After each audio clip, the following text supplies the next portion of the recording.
This temple should not exist, and it should not still be standing. The year is 1145.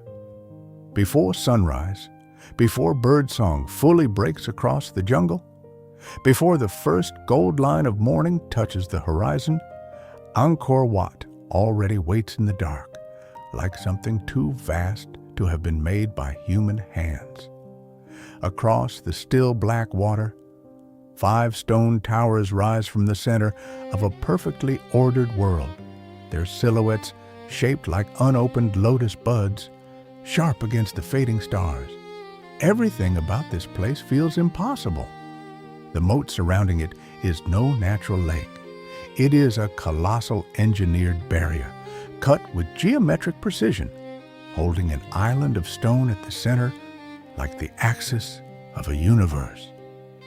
Beyond it stands not a ruin, not a relic, but a living sacred machine at the height of the Khmer Empire. Torches flicker faintly near the outer approaches. Water lies flat as polished metal, reflecting darkness, sky, and towers in one unbroken image. Even now, hours before the full heat of day, the temple seems less like a building than a force. It was built to hold gods, kingship, time, and cosmic order in a single design, and yet it rises from soft ground in a tropical landscape that should have swallowed its weight long ago.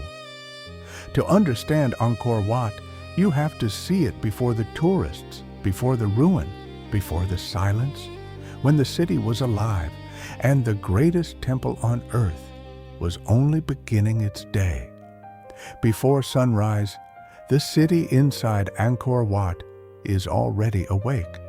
You wake not in stone, but in wood and woven bamboo, inside a spacious, elevated house, set within the outer enclosure of the temple complex. In the Khmer world, stone belongs to the gods. Human beings, even those who serve the gods directly, live in structures of timber, thatch, and carefully bound reeds. Around you, the sacred city is emerging from darkness in quiet layers. Lamps glow dimly behind shutters. Footsteps pass along packed earth paths. Somewhere nearby, water is being drawn, doors are being unlatched, and the first low voices of the morning move through the humid air. This is no empty, ceremonial shell. More than 3,000 people live and work within the vast outer boundaries of Angkor Wat. Priests, scribes, dancers, attendants, astronomers, guards, and administrators form a disciplined community at the foot of the temple itself. Their houses stand in ordered rows, arranged with the same preference for symmetry and control that defines the monument rising above them. Even before the first sunlight reaches the towers, the rhythms of duty have begun. Offerings must be prepared, records must be checked, water must be carried. The air is heavy with wet earth, jasmine, smoke, and the faint animal scent of the surrounding jungle. Nothing here feels abandoned, ancient, or still. Angkor Wat in 1145 is a functioning religious city, one sustained by hierarchy, ritual, and constant movement. The modern world knows this place as a silent masterpiece of stone. But at this hour, it breathes like an organism. It wakes, organizes, cleanses, prepares. And before anyone can cross the causeway toward the divine heart of the temple, there is one rule older than rank, older than power, older even than the morning itself. The body must be made pure. Only after water touches the skin can a human being step into a world designed for gods alone. With the sky just beginning to pale, you step down from your wooden house and walk toward one of the great reflecting pools flanking the main avenue. The water is cool, dark, and perfectly still, holding the last stars on its surface. Before entering the sacred spaces of Angkor Wat, you must cleanse yourself. This is not only hygiene, it is preparation. It is a boundary between the human and the divine. You lower yourself into the pool and feel the night heat lift from your skin. The air is heavy, but the water is calm, almost unnaturally calm, as if the whole temple is holding its breath for sunrise. When you emerge, attendants bring a fresh cloth. You wrap yourself in a fine silk sampo, tied cleanly at the waist, every fold arranged with care.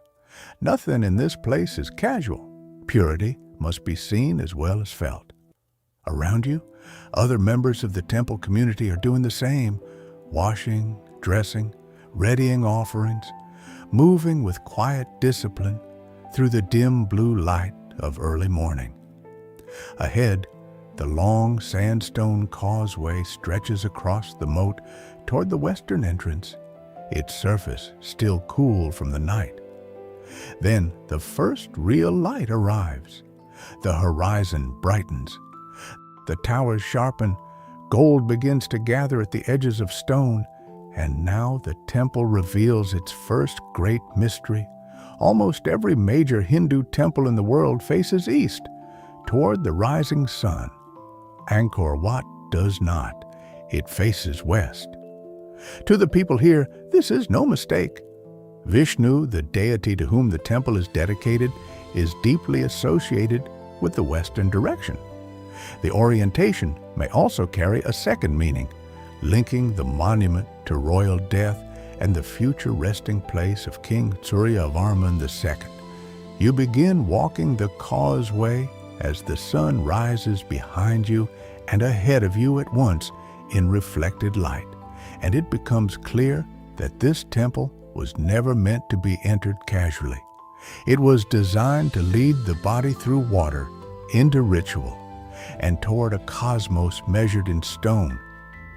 Now, as the sun lifts higher, the logic of Angkor Wat begins to reveal itself with startling clarity. From the western causeway, the temple does not simply appear beautiful. It appears deliberate in a way that borders on unsettling. Every line seems disciplined. Every tower seems placed not for ornament, but for meaning. Most Hindu temples greet the dawn directly, opening eastward as if to welcome the first light of day. Angkor Wat turns against that expectation. It faces west, and in doing so, announces that it belongs to a different religious and royal vision. For the Brahmins who serve here, this Western orientation links the temple to Vishnu, the god whose presence sanctifies the complex. But it may also point toward death, memory, and the king himself. Suryavarman II did not build a monument meant only for daily worship. He built a structure capable of carrying his name into cosmic permanence. What looks to a modern eye like an architectural choice is here a statement about power, destiny, and the order of the universe. You continue forward over sandstone blocks cut and aligned with astonishing confidence. On certain mornings of the year, at the spring equinox, the rising sun appears directly above the central tower when seen from this western approach. The effect is precise, almost unnerving, as if the heavens themselves have been persuaded to obey the geometry of the temple. Sky, king, god, and stone are locked into one visual axis. Nothing here is accidental. The moat is not merely water. The causeway is not merely a bridge. The towers are not merely towers. Each threshold carries you deeper into a model of the cosmos rendered in architectural form. To walk toward Angkor Wat is to move through a sacred argument about how the world is structured, who rules within it, and how human beings should approach the divine. This is not a temple you merely enter. It is a universe you pass into, one measured in water, stone, distance, and light. And with every step, The ordinary world falls farther away, replaced by ritualized cosmic certainty. But once you pass through the first galleries, another illusion shatters. The Angkor Wat, known to the modern world, is gray, weathered, and silent, a masterpiece of bare stone. In 1145, it is none of those things. The walls around you are alive with color. The sandstone surfaces have been smoothed and finished, then covered with pigments that turn the long corridors into something closer to a sacred theater than a ruin. Deep reds, rich blues, carbon blacks, and traces of brilliant gilding catch the shifting morning light. What future centuries will strip away is still here, blazing. Along the pillars and walls stand the devatas and apsaras, divine women carved in astonishing numbers, each one distinct. Their faces are calm, but never identical. Their crowns rise in intricate tiers. Their hair is coiled, braided, or fanned into elaborate shapes. Necklaces, armlets, belts, and earrings cover their bodies in layers of ornament so detailed that the stone seems to imitate metal, silk, and skin all at once. Many of these details are heightened with paint and gold leaf, turning sculpture into presence. As sunlight filters through doorways and across the galleries, the temple changes by the minute. Gold flashes at the edge of a bracelet. A painted border glows and fades. A celestial dancer seems to step out of shadow, then return to it. Nothing feels flat. Nothing feels dead. Every surface is working to overwhelm the eye and elevate the mind, reminding every visitor that this is not simply a place of worship. It is a declaration of abundance, refinement, and divine legitimacy. The beauty is not accidental decoration laid upon the monument after the fact. It is part of the monument's purpose. Angkor Wat was built to astonish. It was meant to convince the body before the mind, to make power visible through scale, symmetry, radiance, and repetition. Here, religion and rulership are inseparable. The temple does not merely honor the cosmos, it presents the Khmer Empire as its earthly reflection. And yet, beneath all this color, gold, and magnificence lies a deeper miracle, one hidden below your feet. And below that splendor lies the problem that should have destroyed Angkor Wat from the beginning. The towers above you are not light structures.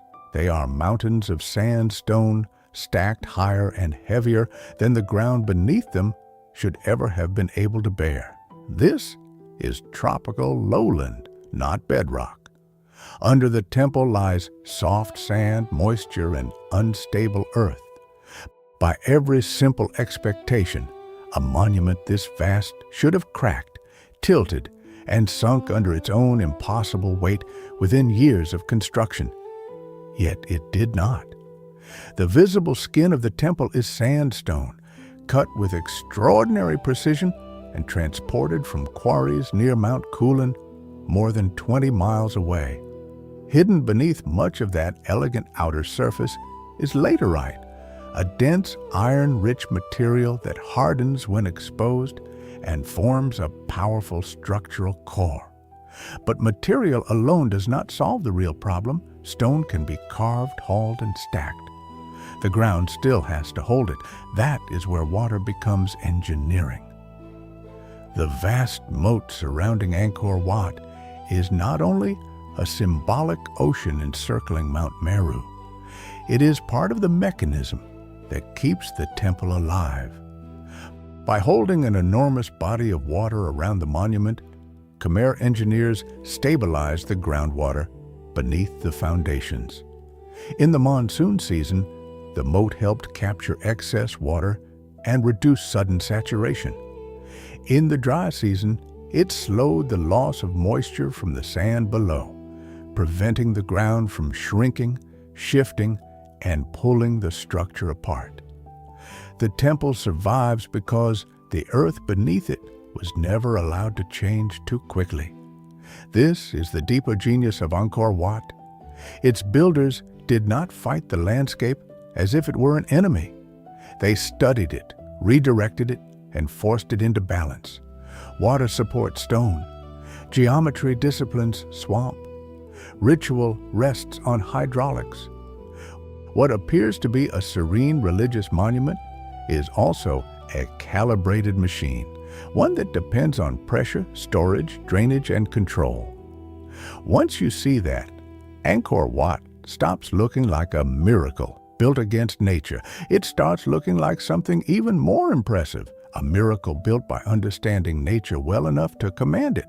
And once the moat, foundations, and towers are seen together, the whole complex reveals its character, not just a sacred place, but a balance between earth, water, weight, and faith. And once you understand how water keeps the temple standing, Angkor Wat begins to expand in your mind. It is no longer just a monument surrounded by landscape. It is the visible center of a much larger system, one that reaches far beyond the walls, towers, and galleries into fields, canals, reservoirs, workshops, and villages spread across the Khmer heartland. What rises here in stone is supported everywhere else by water, labor, and belief. Angkor is not simply a capital. It is a hydraulic civilization. Across the region, artificial waterways redirect seasonal flows, store monsoon water, and feed the agricultural base that makes monumental architecture possible. The temple at the center depends on this invisible geography as surely as it depends on its carved pillars. Rice must arrive in vast quantities. Sesame oil must be pressed and delivered for lamps and ritual use. Beeswax must be collected. Textiles must be woven. Offerings must be prepared. Officials must record what comes in and what is owed. By late afternoon, this machinery of devotion is impossible to ignore. Temple administrators sit with palm leaf documents, checking allocations, deliveries, obligations, and temple property. Villages across the empire are tied directly to this place, not symbolically, but materially. Their harvests, labor, and produce flow inward to sustain the ceremonies performed here. Every lamp that burns inside a gallery, every flower placed before a shrine, every polished floor and maintained stairway is the result of countless hands far from the sanctuary itself. This is what gives Angkor Wat its true scale. Its grandeur is not measured only in towers or stone blocks, but in the disciplined coordination of an empire. The sacred and the administrative are fused. Theology is backed by logistics. Beauty is backed by grain. The gods are served through accounting, irrigation, transport, and hierarchy. And at the center of that immense machine stands one final ascent, the highest and most difficult point in the entire complex, where all the systems below seem to narrow into a single act of submission. To reach it, the body itself must be humbled before the divine. Late in the day, when the worst of the heat begins to loosen its grip on the stone, you move toward the highest and most sacred part of Angkor Wat. This is the Bakken, the inner summit of the temple, where the central towers rise as a stone image of Mount Meru, the cosmic mountain at the center of the Hindu universe. Everything below has been leading here: the moat, the causeway, the galleries, the carvings, the color, the water, the order of the city itself. All of it narrows into this ascent. The stairways are far steeper than any ordinary staircase should be. Their steps are narrow, severe, almost punishing. You cannot climb them casually or upright with confidence. You have to slow down. You turn your feet sideways, your hands reach for the stone, your body bends forward. The architecture forces humility onto every person who approaches the sanctuary above. No matter your rank, no matter your learning, no matter how close you stand to royal power, the temple makes one truth unavoidable. To rise toward the gods, you must bow. As you climb, the world below begins to fall away. The courtyards shrink. The outer galleries become ordered lines. The movement of attendants, dancers, scribes, and priests dissolves into silence and distance. Then you reach the summit, more than 200 feet above the ground, where wind moves more freely and the air feels thinner, cleaner, almost separated from the city beneath.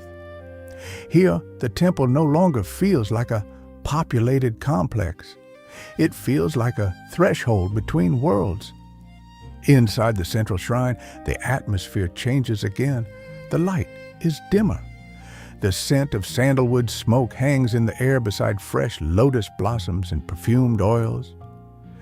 Before you stands the image of Vishnu, immense and still, receiving water, flowers, and sacred words spoken in measured cadence.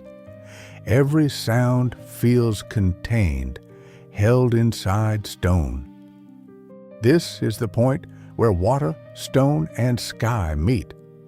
The empire below feeds this moment. The ritual completes it.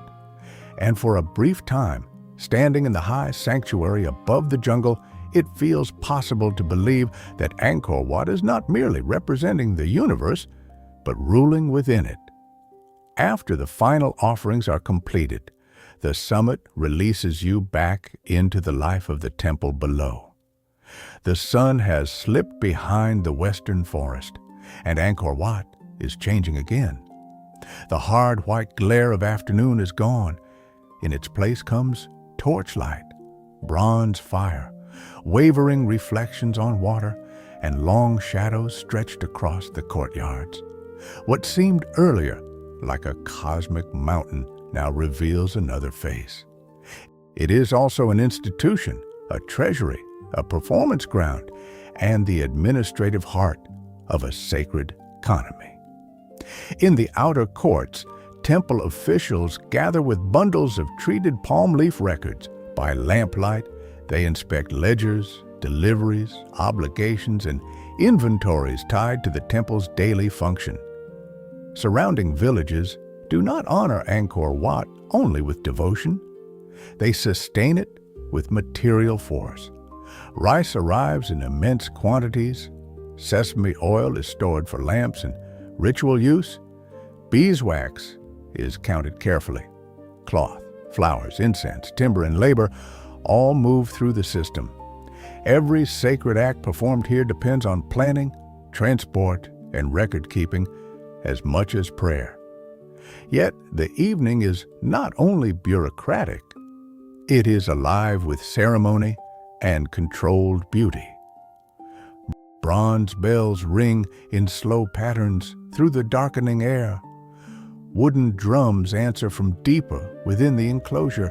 Under the glow of torches, dancers begin to practice in silk garments whose folds and ornaments mirror the apsaras carved along the temple walls. What you saw earlier in stone now returns in flesh, rhythm, and motion. Hands curve, fingers extend, feet strike the ground with disciplined softness. The divine imagery of the galleries steps down into human performance. This is why Angkor Wat cannot be understood as a silent monument. Even after sunset, it is full of movement, wealth, hierarchy, and art. The temple prays, calculates, stores, trains, and displays. It joins heaven to empire not just through symbolism, but through nightly repetition. And when the gates finally close and the sounds begin to thin, one final truth remains. In darkness, with the towers rising black against the stars, Angkor Wat looks less like something newly built than something eternal, as if the city itself believes dawn will always return to find it waiting. Night settles fully over Angkor Wat, and the temple enters its final transformation. The torches burn lower now, their light trembling across the galleries and flickering in the long ribbons over the surface of the moat. You return to your wooden house within the outer enclosure, climbing the short steps to the balcony as the sounds of the city begin to soften. The bells are quieter. The drums have faded. Voices drift only in fragments through the humid dark. Beyond the railing, the vast body of water reflects the stars with uncanny precision, turning the moat into a second sky wrapped around the temple's stone heart. From here, the 5 central towers rise as black silhouettes against the night, shaped like sacred peaks suspended between earth and heaven. In daylight, they proclaim authority. At night, they become something deeper, less political, and more eternal. They seem to belong to the landscape, the heavens, and the gods all at once. This is what Angkor Wat means at its height. It is not only a building or a place of prayer, it is a civilization announcing that it has mastered water, stone, labor, geometry, and belief well enough to build permanence into the living world. But you do not know what the centuries will bring. You do not know that the faith centered here will one day shift from Vishnu to the Buddha. You do not know that the wooden homes, halls, and shelters surrounding the temple will vanish first, leaving behind the stone shell that future ages will mistake for the whole city. You do not know that forest roots will tighten around abandoned walls, or that distant travelers will one day stand where you stand and wonder what this place once was. Tonight, none of that has happened. Tonight, the water is balanced. The lamps are still burning. The gods still receive their offerings. Angkor Wat does not yet know decline, silence, or ruin. It stands at the center of its world with complete confidence, certain that rain will return, rituals will continue, and the stone mountains above the moat will outlast every living voice beneath them. For this one night, an eternity feels not imagined, but already achieved here.